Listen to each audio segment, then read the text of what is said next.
Over the next 3 days on air, Thursday, Friday, and this upcoming Monday, we will feature the three new freshmen for Texas men's basketball. And we start off today with the Texan of the group, Kerwin Roach from Houston. Kerwin, thanks for joining us. We really do appreciate the time. How's everything going with your Texas career so far? Oh, it's going good. Great experience. Just great. Everything's great. Well, it's also a great day, I think, all across the state of Texas because it was announced that when you go to the Bahamas and you open up that tournament, you're going to do so against Texas A&M. We're going to see that first matchup since 2012. What was your reaction when you heard that you were guaranteed to play the Aggies? I just thinking about the old Texans rivalry, really the showdown in Texas, and just thinking about that and all the rivalry and all the commotion that Texas versus A&M always have. So it was just always coming. What kind of buzz do you think that got with the guys on the team? How much were they talking about it? Oh, that was hype. That was real hype. They want to beat them real bad.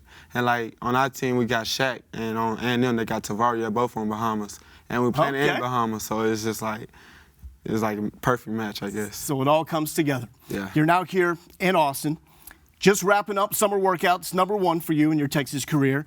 Saw you working out the other day, and they didn't call you Kerwin. They called you Snoop. How'd you get that nickname?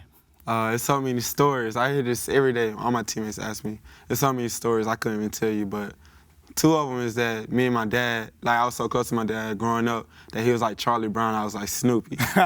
And the other one is that, everybody had braids. They said I looked like Snoop Dogg, so that's another story. You know, we had our meeting before coming into this show today, and we were talking about your nickname, and someone threw out, well, maybe he's just named after Snoopy.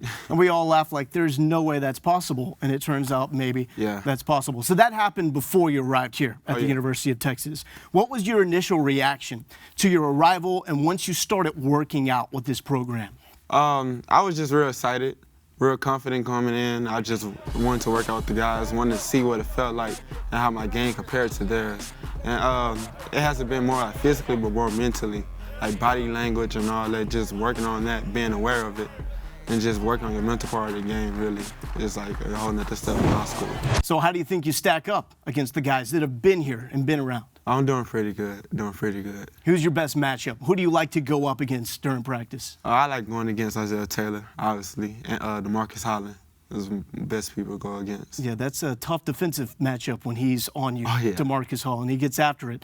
For you personally, though, you look at this time in the summer workouts, being around Shaka Smart and his staff. How do you think you've grown as a person away from the game of basketball?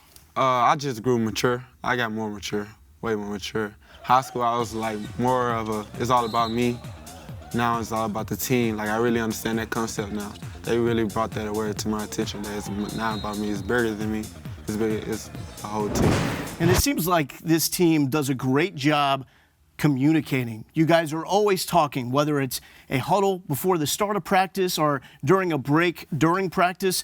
What has cultivated that to get this group talking so much? They say communication is the key to success. So we just try to communicate at a high level, just communicate and just talk because we want to know where everything's going, how's everything's going, and where to be and everything. So when you watch these workouts, it actually seems like a fun practice, at least maybe compared to some of the other practices in other sports with other staffs that I've seen. How would you describe that? Is there any bit of fun with the way they go through practice here at Texas? Oh, no doubt. They try to make it exciting as possible because they want you to be more enthusiastic about coming in and more like, don't want you to feel like, it's just another day.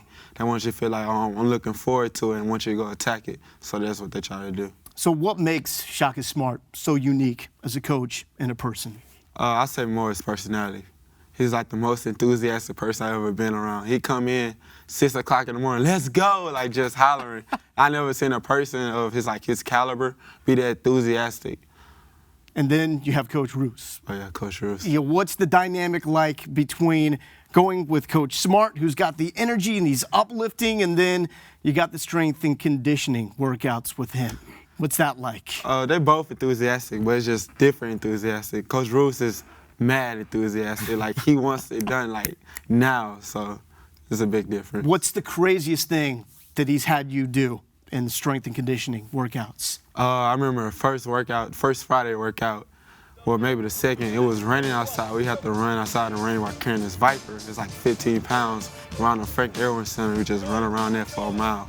It was tough. It was the hardest thing ever. So summer workouts are about to end. Then you work out individually before the team gets back together. What do you think it's going to be important for you to do during this time to make sure you are where the staff wants you to be once the practices really start getting going, looking forward towards next season? Just not giving everything back in one day. Just staying in the gym, just staying focused, staying in the gym, staying in the weight room, and just eating right. Just do all those, I'm good. Well, Kerwin, can we show off your shoes real quick? Because you got the J's on.